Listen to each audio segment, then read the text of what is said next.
அனந்தி, நேபாள் நாட்டினுடைய ரஸ்வா மாவட்டம் கோசியாரில் ஏற்பட்ட காட்டாற்று வெள்ளம் அதை சுற்றிக்கூடிய பல்வேறு மாவட்டங்களை வாரி சுருட்டி கொண்டு சென்றது என்று சொல்லலாம். மீட்பு பணிகள் 2 நாட்களாக நடைபெற்று வருது. புதன்கிழமை காலை நடைபெற்ற நிகழ்வு, அதற்கு பிறகு மதியத்திற்கு பிறகு மீட்பு பணிகள் தீவிரப்படுத்தப்பட்டு நடைபெற்று வந்தது.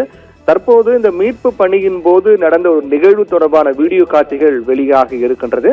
அந்த நிகழ்வை பொறுத்தவரையில் அப்பர் திருசூலி என்ற பகுதியில் நீர்மின் திட்ட சுரங்க பாதை இருக்கின்றது. சுரங்க பாதையுடைய பணியில் கிட்டத்தட்ட 350க்கும் மேற்பட்ட தொழிலாளர்கள் அந்த சுரங்க பாதையில் பணியை மேற்கொண்டு வருகிறார்கள். இந்த நிலையில்தான் புதன்கிழமை காலை ஏற்பட்ட காட்டாற்று வெள்ளம், அதனால் ஏற்பட்ட அந்த மிகப்பெரிய பேரழிவில் இந்த சுரங்கத்துக்குள்ளாக 350 பேர் சிக்கியிருக்கிறார்கள். இந்த தகவல் கிடைத்த உடனடியாக அவர்களை மீட்கக்கூடிய பணி நடைபெற்றது.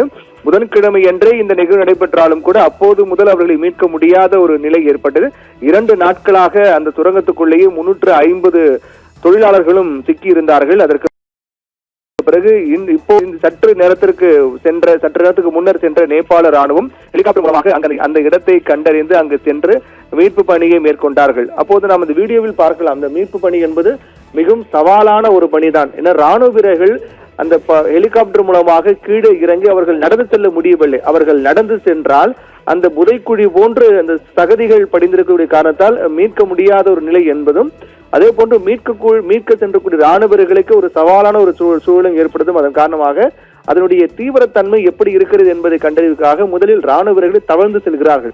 அந்த சகதி நிறைந்த அந்த பகுதியில் ராணுவ வீரர்கள் 2 பேர் கீழே இறங்குகிறார்கள். இறங்கி அவர்கள் முதலில் தவழ்ந்து செல்கிறார்கள்.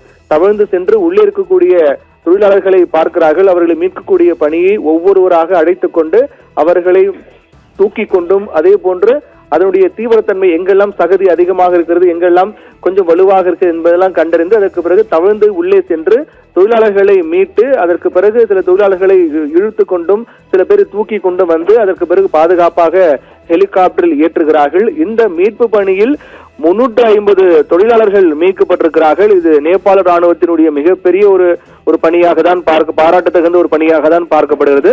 2 நாட்களாக 350 தொழிலாளர்கள் அந்த சுரங்கத்துக்குள்ளே சிக்கியிருக்கிறார்கள். அவர்களுக்கு போதிய உணவோ அல்லது அடிப்படை தேவைகளோ எதுவும் இல்லாத நிலையில் தாங்கள் உயிர் பிழைப்போமா, தாங்கள் பாதுகாக்கப்படுவோமா என்ற சந்தேகத்துடன் 2 நாட்களாக சுரங்கத்துக்குள் முடங்கியிருந்த தொழிலாளர்களை இன்று சென்ற நேபாள ராணுவம் ஹெலிகாப்டர் மூலமாக சென்று அவர்கள் அனைவரையும் பத்திரமாக மீட்டிருக்கிறார்கள்.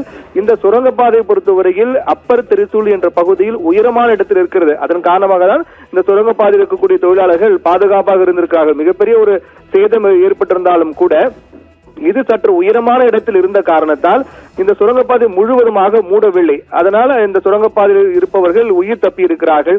இருந்தாலும் இந்த உயரமான சுரங்கப்பாதையிலும் மீட்பு பணிகள் அது மிக உயரமாக இருக்கக்கூடிய காரணத்தால் மீட்பு பணியில் மிகப்பெரிய சிக்கல் ஏற்பட்டது. ஒரு வழியாக அந்த இடத்தை அடைந்த நேபாள ராணுவம் ஹெலிகாப்டர் மூலமாக சென்று கீழே இறங்கி அங்கு உள்ளே இருந்த 350 தொழிலாளர்களை மீட்டிருக்கிறார்கள். முதற்கட்டமாக 2 நாட்களாக அவர்கள் எந்தவித உணவு அடிப்படை தேவை இல்லாமல் தவித்துக் கொண்ட நிலையில் அவர்களுக்கு சிகிச்சை அளிப்பதற்கான ஏற்பாடுகள் மேற்கொண்டிருக்கிறார்கள். அப்படி ஹெலிகாப்டர் மூலமாக ராணுவர்கள் சென்று 350 தொழிலாளர்களை மீட்ட இந்த வீடியோ காட்சிகள் தான் தற்போது வெளியாக இருக்கின்றது. ஆனந்தி.